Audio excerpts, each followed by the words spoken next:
Looking back on the years that brought me here, I can't help but think of when our relationship began. We met in college, both full of dreams, and felt an immediate connection. Kay was everything I wanted, beautiful, smart, and full of life. We spent all our time together, and I truly believed I had found my soulmate. Our relationship deepened quickly, and I thought we were destined for lifelong happiness. But as time passed, reality set in. The carefree days of our youth gave way to the responsibilities of adulthood. The woman I once adored began to feel like a stranger. Our lives became consumed with raising kids, managing careers, and navigating family dynamics. The love that once burned so brightly began to fade, and I found myself stuck in a marriage that was far from the fairy tale I imagined. Our marriage had reached a breaking point. Closeness dwindled to almost nothing, happening maybe once a month, if my wife wasn't holding a grudge. In the early days, our physical relationship was frequent, 4 or 5 times a week. Her passion and energy in the bedroom were part of what drew me to her. But now she had changed, no longer the attractive, lively woman I married. She had become distant and uninterested in closeness, almost as if she despised it. Kay has 2 younger sisters, Katie and Kathy. All 3 were known for being fun and lively, especially in the bedroom. And I was thrilled when Kay chose me. We married 12 years ago after she got pregnant in college.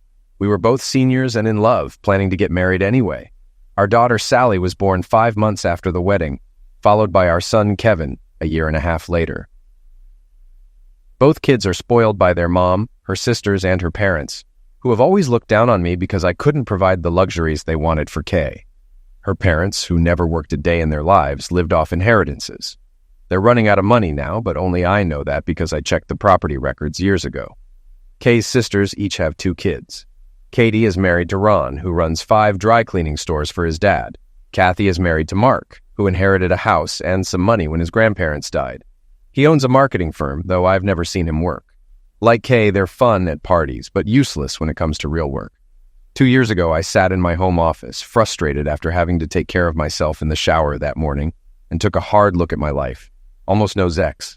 A lazy wife who doesn't work. 2 kids who don't respect me and take after their mother. A job I hate where the company treats us like servants. A house near her parents where it snows for 4 months of the year. I grew up in the South and hate the cold.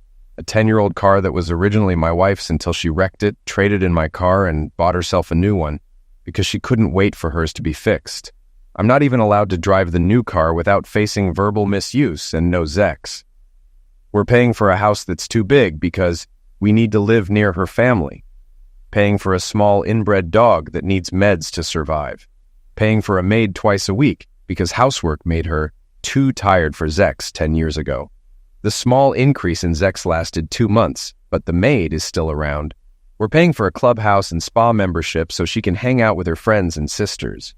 I don't play golf and have never been to the spa. Weekly payments for new clothes and hairstyling because she needs to look good for her social obligations. Paying for tennis lessons for her and the kids, though none of them are any good and never play. The kids would stay high 24/7 if they could. We take 3 annual vacations, one in winter with her family for skiing, which I don't do because of a bad knee, one in spring to a big city for shopping, and one in summer to a beach trip that I'm not even invited to. Christmas and Thanksgiving are always spent at her family's houses. My parents live in a small bungalow on a beach in the South, but their house is too small to visit. 1 wife, 2 kids, 1 father-in-law, 1 mother-in-law, 2 sisters-in-law, 2 nephews, 2 nieces, and 2 brothers-in-law, all of whom mock me because I don't have a family inheritance making life easy. I work long hours, yet my wife and kids don't appreciate the effort I put in to make their lives comfortable. And on top of all that, my wife is cheating on me. Exactly. She was a cheating liar. I didn't stumble upon this by accident. A few months before reassessing my life, I wanted to figure out why Kay seemed so content without Zex. Either she'd lost interest or was getting it elsewhere, so I decided to investigate. We live in a digital age where getting spyware, recorders, cameras, and monitoring software is easy. I started by placing a recorder in her car, connected to the car battery for unlimited power, and set up a Bluetooth station in the garage to automatically download recordings to my home PC. I then installed discrete cameras in every room of the house, except the kids' rooms, and even covered outdoor areas like the patio, pool, and garage, all feeding directly to my computer. From early footage, I figured out Kay's phone code, which she had kept secret from me. At around 3 a.m., I accessed her phone and installed monitoring software that allowed me to listen to all her calls and read every message. I also upgraded our home internet to business class, enabling remote access to my home PC from my phone. 2 weeks later, after everyone went to bed, I sat in my office and listened to a recording from her car. I heard Kay say, "Can you meet this Thursday at my place? 10 works for me. I can't wait to ride you hard."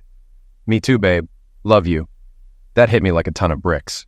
I immediately shut down my computer and took the dog for a walk, seething with anger. I was prepared for the worst, but hearing it was still a gut punch. However, I realized I wasn't sad, just angry. The next morning, I faced the reality of my life, a cheating wife and a life full of one-sided commitments. I needed to get out of this nightmare. First, I had to identify the guy and gather hard evidence. I realized there were no relevant conversations on Kay's phone. She must have had another one. After working late, I searched her car and found the hidden phone in the front console's air vent, secured with Velcro. I used the same code as her primary phone, installed the monitoring software, and put everything back as it was. Then I reviewed the results. 2 years' worth of deleted but recoverable texts.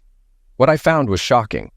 The messages revealed that Kay and her sisters were comparing their lovers' performances and even discussed swapping partners. My wife's latest affair was with our daughter's soccer coach. Katie was after a grocery boy, but Kay and Kathy warned her that unmarried guys were off limits. Their mom even had rules for cheating. Kathy was sleeping with a mechanic who had been with all 3 sisters, and their mom had been with him first. Kay had also slept with Ron and Mark, but only occasionally, though her sisters encouraged her to keep them in line. I knew I needed an exit strategy. The following week, I pretended to be clueless while starting arguments with Kay over household chores, which led her to snap at me. I made a mental note to restart the fights periodically and moved into the guest room a week later. I had a plan. I wanted out of the marriage, out of my job, all the money, no alimony, and I didn't want the kids since she had ruined them. I wanted to hurt my in-laws and make Kay suffer mentally for as long as possible. Ultimately, I wanted to start over and build a real family. I realized I'd been foolish. Neither Kay nor her family appreciated a hardworking, devoted husband. Her parents, sisters, and their husbands were toxic, narcissistic people who only cared about getting what they wanted. I began to devise a plan to get her sisters divorced and leverage my in-laws to my advantage. It was time to take control. When I was at Katie's for dinner, I discreetly took close-up photos of 1 alarm clock, 2 wall clocks, and a smoke detector. At Kathy's, I did the same with 2 alarm clocks, 2 wall clocks, and a doorbell cover. At Mom's, I snapped a picture of 1 alarm clock. I had already replaced all the smoke detectors at home with newer models a year ago, mainly to stop Kay from complaining. The hardest part was finding a matching doorbell cover, but eBay came through. After installing cameras in each house, I hosted a pool party and invited everyone over. While they were swimming, I borrowed their house keys and installed monitoring software on their phones, knowing their lock codes from previous recordings. During the party, I accidentally dropped a bag of ice. Katie snapped, "Are you completely useless? Go get more ice." I apologized and left. On the way, I stopped by Mom's, Kathy's, and Katie's houses to make a few replacements. I installed wireless boxes in their attics after connecting to their networks. I also copied their house keys, grabbed some ice, and headed back. When I returned, Kathy sarcastically said, "It took you long enough." I made up a story about a flat tire. No one thanked me or showed any sympathy. 2 days later, I had video proof of Kathy with Das mechanic. They rushed inside, leaving a trail of clothes from the front door to the bedroom. No foreplay, just straight to the action. Afterward, he said he needed to leave before his wife got suspicious. Kathy tried to coax him into another round, but he declined, saying he needed to save energy for his wife. As he left, he entered his phone code in front of the camera, which I noted. The next Thursday, I snuck in while they were busy and installed monitoring software on his phone, which was in his pants on the living room floor. Things escalated from there. The next day, I discovered Katie's lover was none other than her uncle, and her aunt was in on it too. All 3 undressed, and the aunt, who looked great for her age, joined in. I endured watching it, thinking I'd rather be watching National Geographic. Later, I caught my wife in our bedroom with Cheryl, our neighbor's wife, a stunning redhead. They kissed the whole time, and I found myself enjoying that video. Afterward, Cheryl took a shower and left, walking home visibly bow-legged. Then came the shocker. Ron and Mark entered Katie's bedroom and undressed. I realized I never wanted to shake hands with them again after what I saw. Finally, I reviewed footage from Katie's parents' house. I skipped most of it, not wanting to see them undressed. But I did catch Katie's uncle with her mom, while her dad watched from a chair next to the bed. Afterward, her mom pulled out what looked like an industrial jackhammer and went to town. The noise could probably shake the whole house. It was easier than expected, but a lot weirder. I wondered, could I get Morgan Freeman to narrate these videos? You're probably wondering, was this video obtained legally? Who cares? I never planned to bring this to court. My goal was to make sure no one would want this to end up in court. Before sharing any of the videos, I had to remove the recorders to prevent them from being traced back to me. I needed to take the cameras out of their homes, which was easy enough. I hosted another pool party and accidentally dropped a bag of ice. Kay teased, "Nice job, numbskull." Katie added, "Does he even have any?" Kathy joked, "Aren't they in your purse?" They all snickered, and even my daughter Sally mumbled, "Mom, why is he always so embarrassing?" Ron suggested, "Ask for help with heavy stuff next time." Mark joked, "We can have one of the girls help you next time." My son Kevin sneered, "Man up, Dad." They all laughed, and Kay told me to go get more ice. Katie's parents chimed in, telling me to hurry because their drinks were getting warm. Typical. But this was the first time all 9 of them mocked me at once. I grabbed the excuse to leave, retrieved the alarm clocks, and replaced them with new cameras, all in the time it took to get a new bag of ice. First, I sent the video of Kathy with the mechanic to her and Mark, then sent the video of Katie with her aunt and uncle to her and Ron, with the message, "You shouldn't mess with another woman's husband." Did everything blow up? Not exactly. The sisters complained to their mother, who intervened with the usual, "for the sake of the children" line. "It was just a mistake. She only loves you," she pleaded. But the final blow came when their mom told each son-in-law privately, "You're our favorite, and we plan to leave all our inheritance to you and our daughter." Each thought he was the chosen one.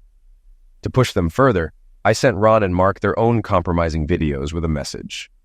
"This will go public if you don't file for divorce on grounds of infidelity within a year. No homewrecker deserves to stay married after what she did." When Ron and Mark were complaining about their wives without mentioning the cheating, I casually told them, "I think the in-laws are broke. I heard they have a second mortgage, no properties left, no savings, and no Social Security. They never worked, so this adds up." That was the final straw. Ron and Mark filed for divorce on grounds of infidelity within a week, using the same attorney. My in-laws were devastated when they found out how wealthy Ron and Mark really were. It turned out Ron wasn't a big shot after all. He was just a manager at his dad's dry cleaners, living in a house his dad owned as a wedding gift, with both cars being company cars. Mark wasn't much better off. He had a small inheritance and a trust fund from his grandfather, which he thought were safe in the divorce. But since they were the only income for the household, they were split in the divorce.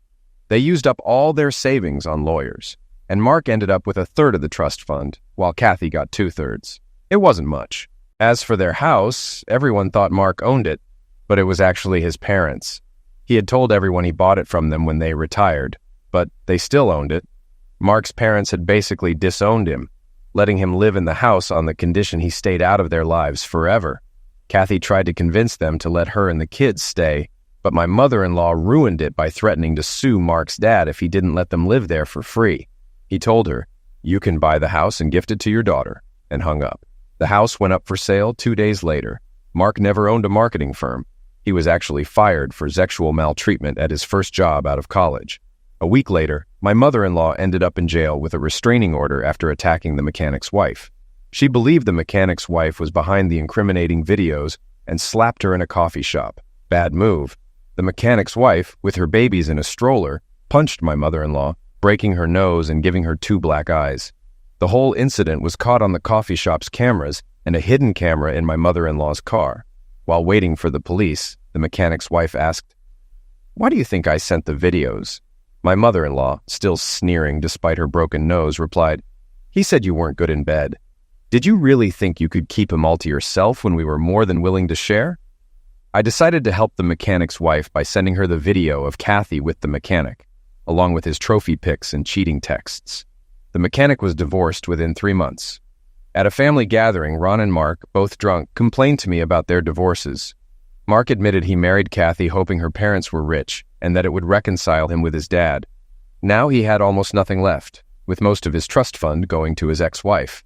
Ron revealed that he married Katie hoping to inherit his dad's dry cleaning businesses, but instead, he was stuck managing a store that lost money. Worse, his dad's new wife was pregnant, making Ron doubt he'd inherit anything. It turned out the sisters were too focused on marrying into wealth to realize their husbands weren't as rich as they seemed. The gold diggers had been fooled by posers. Both daughters ended up moving back in with their parents, who despised having them and their kids around.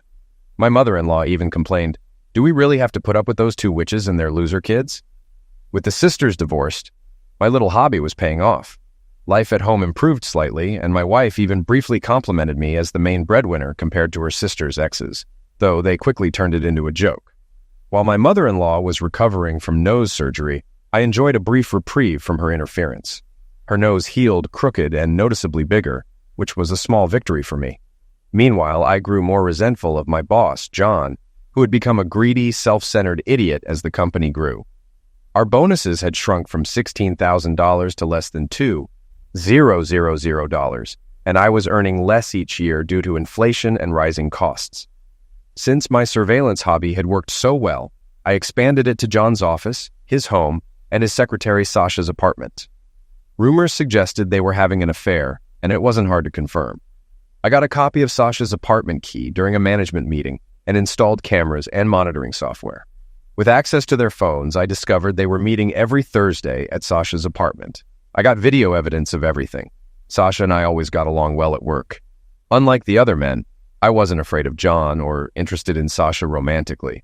Most of the women at the office were cold towards her. Sasha dressed professionally, often in long skirts that hid her legs, and with her round face, I assumed she was overweight. However, after seeing the videos from her apartment, I realized that was far from true. Sasha worked out regularly and was very fit, though she dressed in oversized t-shirts to avoid unwanted attention. She also wore minimal makeup, which I respected. John, on the other hand, was a 60-second man, so I didn't have to watch their physical engaged videos for long. After 4 weeks of surveillance, I quit my job. I had built the company's software from scratch and decided to create a sales module with predictive planning features. I knew John would need my help to finish his current projects. Coincidentally, one of the oldest parts of the code had become corrupted, and the backups were missing, an innocent mistake by IT. I started working from home, so my routine didn't change much. 2 weeks later, John was begging me to return. I negotiated a contract that doubled my previous hourly rate, which meant I could quadruple my old salary with overtime. I rewrote the corrupted code from memory, improving it and adding new features requested by the sales team. The other modules needed adjustments to work with the new one, but the enhancements made my sales module even better. Customers loved the updates, and both John's software and my new company's software were successful. After 30 days, my contract was extended indefinitely. The following week, my wife received a letter from an attorney about a relative who had passed away. We met with the attorneys and learned that her great-uncle, who had no immediate family, left a trust fund providing $4,000 per month to a family member of good moral character. If that person had a child and named it after him or his late wife, the amount would increase to $20,000 per month. Since Kay's two sisters were excluded due to their past behavior, the attorneys approached her. We signed the paperwork and received our first check. Kay was thrilled and talked nonstop on the way home about quitting birth control and having another baby to secure the larger payout. Once home, I told her, "We need to talk." She was too happy to notice my serious tone. At the kitchen table, I had to ask her to stop texting. I confessed, "I quit my job a year ago, and things haven't gone as planned." "What, and you're just now telling me?" she exclaimed. "I started my own software company. It's working, but it's taking longer than expected." "Well, that doesn't matter now," she replied dismissively. "We have plenty of money and more coming." She jumped up to kiss me, but I stopped her. "I'm never going to have sex with you again," I said. She turned red with anger. "What did you say?" "I'm never going to sleep with you again." She screamed, "Who do you think you are?" I calmly pulled out my phone and showed her a video. "Remember when your sisters got those tapes from the mechanic's wife? We got one too, but I deleted your copy so you'd never know. I kept mine just in case." I played the video. She was utterly shocked, frozen, eyes wide, mouth open, arms hanging limply at her sides. I told her, "I met with the mechanic's wife and begged her to let us reconcile. I explained that I allowed you to be with other women because I couldn't fulfill that need. For a brief moment, I saw a hint of compassion in my wife's eyes, but it quickly vanished, replaced by a conniving look. That's in the past. What do you mean you won't have sex with me? She demanded. I shouted, we haven't had sex in over a year. Why would I start now? Kay looked confused and said, because of the money, dear. $20,000 a month is a lot. Don't be mad at me. I've been stressed, but that's behind us now. Please, let's focus on our future and having a new baby. No, I replied. You've treated me horribly since we got married. Her tone changed instantly. Listen, you worthless crap. We're going to have sex and make a baby, or I'll divorce you. Got it? She threatened, jabbing her finger at me. I just stared at her. And I'm not sharing the $4,000 a month either, she added, trying to sound tough. I relaxed and calmly said, fine by me. I'm filing for divorce on the grounds of infidelity. Can you give me the number of the attorney we just met? They seemed competent. I'm sure I can find a good divorce lawyer with them. Kay instantly calmed down, realizing I had the upper hand. She sat down and said more softly, it was just Zex. I don't love her. I only love you. Let's not throw away all the years we've spent together. I'm just catching up on the new rules, I replied. The lying, the cheating, it was all a mistake. I love you and want things back the way they were. I agree. Let's go to the bedroom right now, she suggested eagerly. I knew you loved me, I said, feeling hopeful. No, I was lying, she retorted. Did you see how easily you believed me? Interesting to be on the other side, isn't it? If you really loved me, you'd try to make this work, she continued, her tone sharp. All right, you're right. I'll work harder on our relationship, I conceded, trying to ease the tension. I knew you loved me. Want to make it up to me in the bedroom? She asked, her voice softening. No, I'm never having sex with you again, I responded firmly. Kay looked shocked. But you just said you'd work harder on our relationship, she pointed out, confusion in her eyes. Yes, I did. I was lying, I admitted, feeling a strange sense of detachment. It gets easier the more you do it. Kay looked like she was about to cry. I'm sorry, I was just kidding. Do you really mean it? She asked, her voice trembling. No, not at all. I lied again, I said coldly. Wow, lying really does make it easier to communicate with someone who trusts you, doesn't it? She observed with a bitter edge. I've been lying too. My parents are billionaires, and will never have to worry about money again. I'll never leave you, and you'll have an unlimited allowance for life. Kay, pouting, said, not funny. Isn't it hard to talk to someone who lies to your face to get what they want? I'm sorry. I won't lie to you again, I promised, trying to end the game. Will you stop lying to me? She asked, her voice filled with doubt. Yes, I will, I assured her. A tear rolled down Kay's cheek. I love you with all my heart. Your kids love you. My sisters and parents think you're the best husband in the world, she said, her voice softening. I'm not sure I believe you. They were pretty disrespectful the other day, I said, still wary. No, you know that's not true. They were just kidding. Let's have a party this weekend so you can see how much everyone adores you, she suggested, trying to convince me. That sounds fun. Will Mark and Ron be there too? I asked, trying to sound interested. Sure, the whole family, she confirmed. Is Saturday afternoon okay? I inquired, setting a tentative plan. Sure, honey, that would be great, she agreed. Then with a hint of suspicion, she added, You're not lying to me again, are you? No. Having everyone over will be a memorable experience, I replied, trying to reassure her. Great! A big party to show how much everyone loves you, she said, hugging me while I stayed seated, even kissing the top of my head. Lucky me. I'd been sleeping in the guest room for over a year and installed a deadbolt after I moved in, always keeping the door locked. Around 5 a.m., I heard an alarm clock go off in the house, and someone tried to pick the lock on my door, but the deadbolt held. I guess someone thought they could sneak into my bed early in the morning. Kay called all the relatives to invite them. Listening in on her calls was hilarious. She had to bribe her sisters with some of the $4,000 to get them to come. Ron and Mark were easy. She promised a menage a trois if they showed up. Her parents weren't interested until they heard about the $20,000 a month. Her dad was already scheming with Kay on how to screw me out of the money after the baby was born. What hurt the most was seeing Kay having to convince Sally and Kevin, our own children, to be nice to me. She mentioned money, and they begrudgingly agreed. Not liking their attitude, she threatened to take away their allowance, phones, home computers, and any future car if they messed it up. They quickly promised to be perfect children for their dad. But don't worry, It didn't hurt too much. 7 years ago, I started thinking of them as angry stepchildren, which is how they treated me and the level of authority I had over them. You would have thought I'd won the lottery. Everyone was overly nice, though I could see the fake smiles and clenched teeth. I played along, being polite. I complimented my kids on their behavior, which was so good it didn't seem like they were mine. I mentioned to Kathy that I ran into her boss leaving a downtown hotel, which made her nervous since she had just been with him. He's married with 4 kids, but she's been trying to latch on to a wealthier man. I found Ron and Mark by the bar and asked about their social life now that they were single. When they mentioned a particular club, I scowled, explaining that I'd heard it's where divorced guys get drunk and taken advantage of. They went pale. I had bugged their new apartment after all.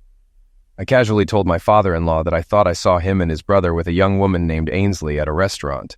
My mother-in-law's glare could melt steel. I knew Ainsley was a transgender woman they had met at a hotel. Later, my father-in-law suddenly needed a refill on his drink, even though it was full. I guess he never shared those details with his wife. Finally, I was alone with my mother-in-law by the pool. No one dared interrupt. I remarked on how nice it was to see everyone together again. She mentioned Ron and Mark staying friends and becoming roommates after the divorce.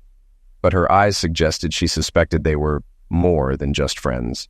I added that Katie and Kathy would bounce back, though raising 2 kids and working as a waitress and secretary would leave little time for romance, especially with 10 more years until the grandkids were out of her house. I then casually mentioned how well my kids were doing in school and suggested a pool party to inspire them. She absent-mindedly agreed, even though I knew the pool had been emptied years ago to cut costs. I brought up seeing her husband and his brother laughing and dining with her niece at a hotel restaurant. I showed her a photo I had edited, carefully removing feet from high heels under the table and raising a napkin on her husband's lap. After staring at it for nearly a minute, she quietly asked me to send it to her, seething with anger. As I glanced around, I noticed everyone was watching us. My mother-in-law, usually loud and controlling, was silent, a first in her life. "So, I guess Kay told you about her little windfall," I said. "Yes, it's a wonderful chance for you two to get ahead. You should consider having another baby to secure your financial future, especially with your job situation," my mother-in-law responded, a conniving look in her eyes. "Well, Kay and I have had some marital issues. We'll see if we can work through them. She loves you, and it's a lot of money," she said, practically salivating at the thought. "I hope you'll encourage her to do whatever it takes to make our marriage work," I replied. With a sneer, she added, "Don't take too long. She has other options." I leaned back. "Other options? Well, her sisters can't help. Infidelity is off the table for them. If Kay tries to divorce me, I'll sue for infidelity. I have proof. If she gets pregnant by someone else, a DNA test will show it. And I've already secured an attorney with all the evidence, just in case something happens to me. Any lawsuit will cut off any money going to the plaintiff." So what were these other options? My mother-in-law was speechless, her mouth hanging open in shock. Everyone at the party was staring, confused. I smiled at her, watching her struggle for words. Finally, she asked, "Can you get me another soda, please?" I took her glass and headed to the kitchen. From the sink, I watched her frantically talk to her husband and daughters, clearly upset. They all turned to look at me when they noticed her staring. She abruptly grabbed her husband's hand and led him out of the backyard through the side gate without saying another word. The 3 sisters then stormed into the house, berating me for upsetting their mother, repeatedly asking what I had said. From that day on, my mother-in-law never spoke directly to me again. Next, I turned my attention to Sasha. Standing 5'8", she was a divorcee whose husband had cheated on her. I checked court documents and her PI's findings. Originally, I hadn't considered Sasha in my plans, but after overhearing her express hatred for John and frustration with what she had become, I realized her potential as a salesperson for my new company. Any woman who worked so hard to downplay such a great figure was someone I wanted to know better. I took photos of my boss, John, and Sasha walking arm in arm out of a downtown hotel. No kissing, just looking physical engaged. I didn't want anything too embarrassing getting out. I sent the pictures to John's wife. When John got home, his wife confronted him with the photos, reminding him of the rules.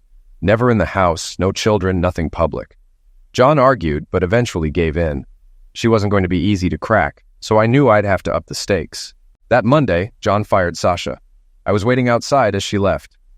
"Hi, Sasha. What's wrong?" I asked, noticing her distressed expression. Visibly upset, she replied, Nothing. I just got fired. I caught up to her. Sorry to hear that. Can we talk? I have something you might want to hear, I offered, trying to sound sympathetic. Sasha stopped and stared at me. What do you want? She asked, suspicion evident in her voice. I want to offer you a job, I said directly. Doing what? She inquired, her curiosity piqued. Sales at my software company, I explained, keeping my tone professional. I didn't know you owned a software company. Wait, how did you know I was getting fired today? She asked, sharp as ever. I looked her in the eye. Let's just say I've been keeping a close eye on my competition and didn't want to miss out on talent, I replied, revealing just enough to satisfy her curiosity. How much? She asked, getting straight to the point. Same salary, plus 20%. But you'll need to pay for your own apartment. I saw your place listed in the company books and don't want any strings attached, I clarified, laying out the terms. Deal. When do I start? She agreed without hesitation. You're already on the clock. I'll pick you up around the corner so John doesn't see you. He's probably watching, I instructed, planning ahead. I walked away, and when I glanced back, she was flipping off John's office. I picked her up and we headed to my house. On the way, I told her about my marriage. When I mentioned I hadn't had sex with my wife in 2 years, Sasha asked if I was joking. Not since I found out she was cheating, I confessed, my voice heavy with the weight of the situation. I explained that I wouldn't be married much longer but needed Kay's help to get my company from John. I asked Sasha to keep it a secret. She smiled warmly.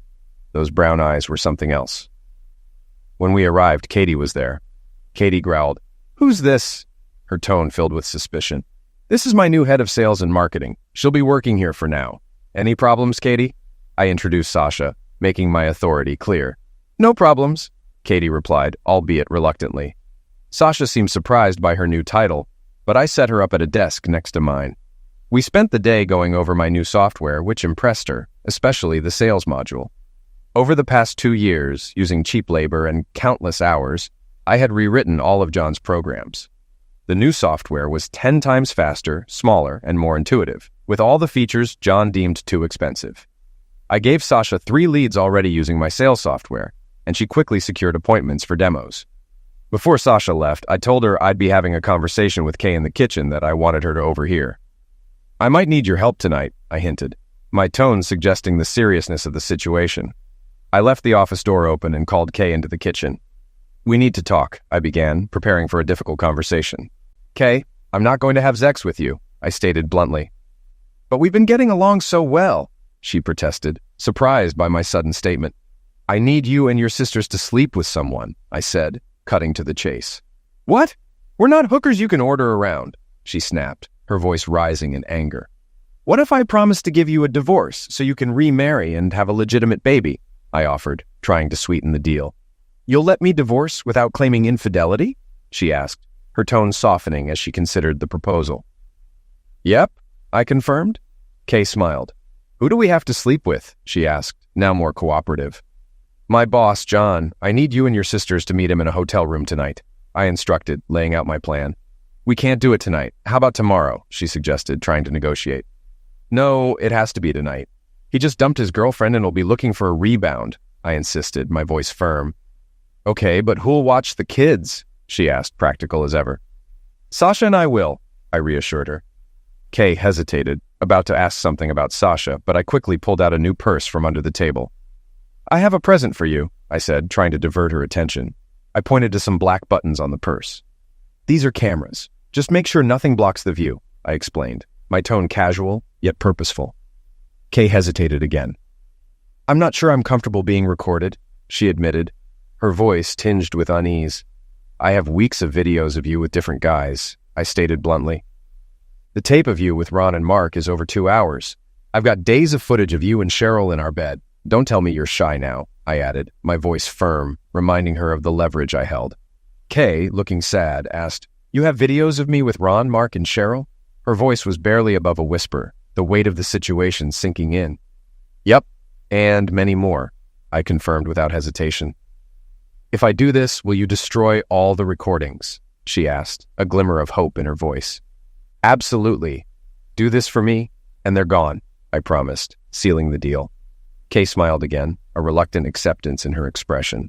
"Okay, let's do this," she agreed, her voice steadying as she committed to the plan. Kay called her sisters and explained the plan. Within 20 minutes, they arrived with their kids, all dressed in the smallest outfits I'd ever seen them wear. I didn't even know Kay owned something so skimpy.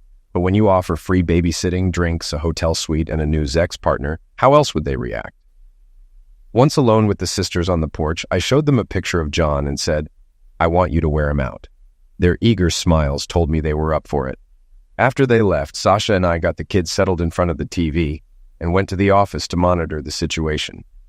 I started to explain more of my plan to Sasha, but she waved me off, saying, "No need. From what I've seen and heard, John deserves whatever's coming." The sisters arrived at the lounge before John, and I told Kay to leave her purse on the table so I could see through the cameras. John eventually showed up, but with Nancy from work. Sasha cursed when she saw Nancy. She didn't waste any time, did she? Sasha snapped a picture of them at the bar and sent it to Nancy's boyfriend, Glenn, with a quick call implying trouble. Within minutes, Nancy was crying and running out, leaving John confused. But when Kay shouted across the bar, "Forget her!" John quickly joined the sisters at their table. Soon, they were all headed to a hotel suite. In the room, the sisters quickly undressed, followed by John, and they all got onto the bed, where things escalated into a chaotic scene. After 25 minutes, I was pretty turned on and looked over at Sasha, who was also visibly flustered. I apologized and offered to stop watching, but Sasha suddenly ran out of the room. I thought I'd offended her, but she returned, locking the door behind her and said, "The kids are asleep, I need you." After 2 years without Zex, I wasn't going to say no. We hooked up, then resumed watching the video. "They might actually screw him to pass away," I remarked. "Nice way to go. Usually, John's a one-and-done guy. I saw Kay give him 2 Viagra. I wonder if he was dumb enough to take both." From what we saw, it looked like he did. Sasha and I later slipped into the guest room, showered together, and slept there. I wanted to enjoy her company as long as possible. We set the alarm to wake up before the kids to avoid any morning drama. In the morning, I fast-forwarded through that video. The sisters had kept John busy for over 3 hours, treating him like a human Zex doll. His grin showed he didn't mind. Sasha wanted to leave, but I convinced her to stay for a few more hours, and she even made breakfast for the kids, who were amazed. Sasha left around 9 to change clothes. Kay and her sisters returned around 11, exhausted but smiling, while John looked worn out. I gave Kay more instructions and had her call John for a repeat performance. He agreed, but insisted on only taking 1 Viagra. This time, they started drinking in the suite before John arrived. When he knocked, Kay handed him 2 Viagra, but he only took 1. After a few minutes, Ron and Mark showed up, greeted John, and joined the fun. I stopped watching at that point, preferring to wait until Sasha was back. She had client visits in the morning, so I planned to watch the tape later. The next day, with Sasha out, the sisters still at the hotel, and the kids at school, I fast-forwarded through the tape. It looked like a bad European B-movie from the 70s, but I got what I needed.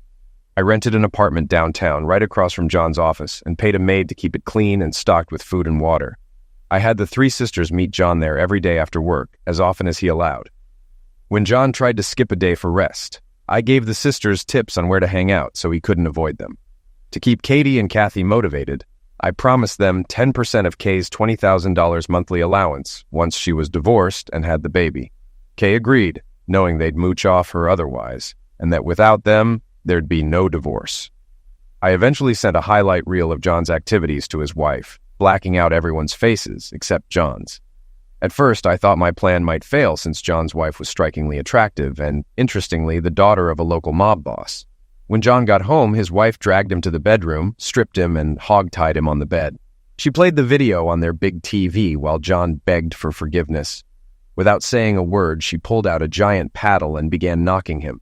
Finally, she told him, "I'm divorcing you. If you fight me, I'll release these videos to everyone you know." John nodded, terrified. She added, "I'm leaving for a week on a yacht with my boyfriend. When I return tomorrow morning, I expect the locks to be changed and you to be gone. Forever. You get nothing from this house except the clothes on the floor and your car. If you ever come back, there will be consequences."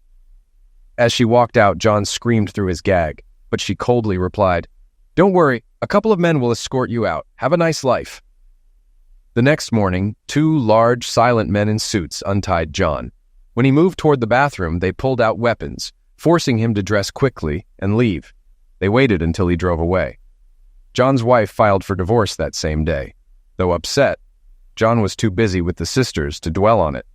He started staying at the apartment, which made it easier for them to control him.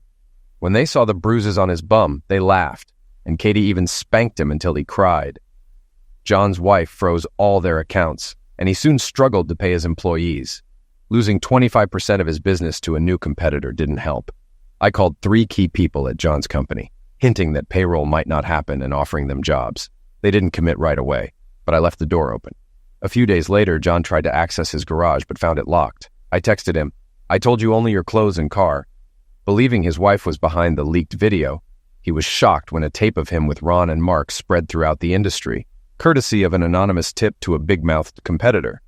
Within a week, the 3 key employees called back, accepting my offer. With John's reputation ruined, his company struggling financially, and his divorce looming, I managed to capture 90% of his clients within 60 days. His company shut down 2 days after his divorce was finalized. Once my company was thriving, I filed for an uncontested divorce and paid to expedite the process. I gave Kay the house, though she didn't know I had taken a second mortgage on it to fund my startup, half of our $8,000 joint account, her car, and nothing else. When she demanded half of my company, I told her it wasn't worth anything on paper yet and threatened to change the grounds to infidelity. She quickly signed the papers, clearly thinking, $20,000 a month, here I come. We were divorced 60 days later. The day after, Kay married the mechanic, likely expecting to be rich and enjoy her new life. She spent the $8,000 and the $20,000 from her parents on the wedding. Soon after, she was pregnant. Rumor had it they were physically engaged even during the wedding. 3 months later, Kay and her mom visited the trust fund lawyers, expecting the $20,000 monthly payments to start. They were shocked to learn the trust funds had already been awarded to another candidate. The lawyers had to call the police due to the damage caused during the confrontation. The audio was, frankly, amusing. A few weeks later, Kay showed up at my house in a short red dress with no underwear, trying to reopen the divorce settlement. I reminded her the divorce was final and she was remarried. She offered to get back together and lifted her dress, asking if I missed her. I snapped a picture and asked if her new husband would appreciate seeing it. I then slammed the door. She banged on the door, screaming and crying, begging me not to send the photo. I told her I wouldn't, as long as she never came back. Her last words were, "I'm sorry I ruined our marriage. I wish you had been enough for me." It was clear she was living in a delusion. I eventually let go of my surveillance hobby, destroying all the recordings. John disappeared after his company closed, with his last known location in San Francisco's Castro district. His wife remarried a younger CEO and had 3 kids with him. My own kids graduated from high school and ended up in dead-end jobs. They asked me for work, but I told them to call me if they ever became programmers. Ron and Mark leveraged their notoriety from the video into a different kind of stardom, eventually befriending a successful business owner looking to retire. Katie ended up in a better place. She and Cheryl, who divorced her husband, got married and seemed genuinely happy. Kay's parents lost their last property and eventually got divorced, each going their separate ways. Kay herself stayed married for about a year before losing her house and being left by the mechanic. She now works as a waitress, lives in a trailer, and raises the mechanic's child. As for those who cheated with my wife and others, I didn't let them off the hook. After Kay lost the trust fund money, I sent all the incriminating videos and voice recordings to their spouses and relatives using Kay's personal email. I sent over 300 emails and cloned her phone to ensure the messages were received. Kay sent me an angry text, accusing me of breaking my promise to destroy the recordings. I replied, "Thanks for making honesty unnecessary in our marriage. It made getting what I wanted so much easier." She never responded. Regarding the divorces, I uncovered 13 cases linked to Kay, Kathy, and their mechanic lover. The mechanic, notorious for his big tool, caused 8 divorces by seducing other men's wives and sending derogatory texts about their husbands. Katie mostly messed around with single women, so she didn't directly cause any divorces. Kathy, on the other hand, was responsible for 10 divorces, none of which led to reconciliation because the wives lost all respect for their husbands after they stooped so low. My mother-in-law caused 1 divorce, and Kay was directly responsible for 13, with 2 reconciliations. These numbers only account for the direct divorces. Some of the men implicated other women, leading to additional divorces and a few arrests due to resulting confrontations. Thankfully, no one died, though there were serious consequences for all involved. The mechanic, nicknamed Lefty, after an incident with Katie and Cheryl, ended up with a permanently damaged tool. bent 90 degrees to the left. He tried to press charges, but explaining how his injury occurred during sex made it difficult. The detectives handling the case had a hard time keeping a straight face. As for Lefty's ex-wife, I met with her to apologize for the blame she took during the sisters' divorces. She joked about the incident where she broke my mother-in-law's nose, calling it the highlight of her year. I asked if she was dating and introduced her to my recently divorced 6'2" neighbor who used to play rugby. She was interested, and they hit it off. After a barbecue at my place, she and her kids spent the night at his house, and they never left. They got married 6 months later with Sasha, 7 months pregnant, as a bridesmaid. As for me, my business is thriving. Before retiring, Sasha secured 3 major clients, ensuring the company's success. We got married quickly. I couldn't help it. I keep getting her pregnant. We're now expecting our 4th child. We moved near my parents to a beachfront property where it's warm 300 days a year. We live in a small house, but spend most of our time on the large back deck with our 3 huge dogs. I taught the dogs to bark and growl at a picture of my ex-wife, just in case she ever shows up looking for money. Unfortunately, one of the local vet assistants looks like my ex, so she has to hide when my dogs are around. Before we married, I showed Sasha all the details of my hobby. She took it as a warning, but laughed and told me she had nothing to worry about. A perfect response. And yes, as you might have guessed, I was the executor of the trust in Kay's uncle's name. I closed the trust to reclaim my money and start my new life.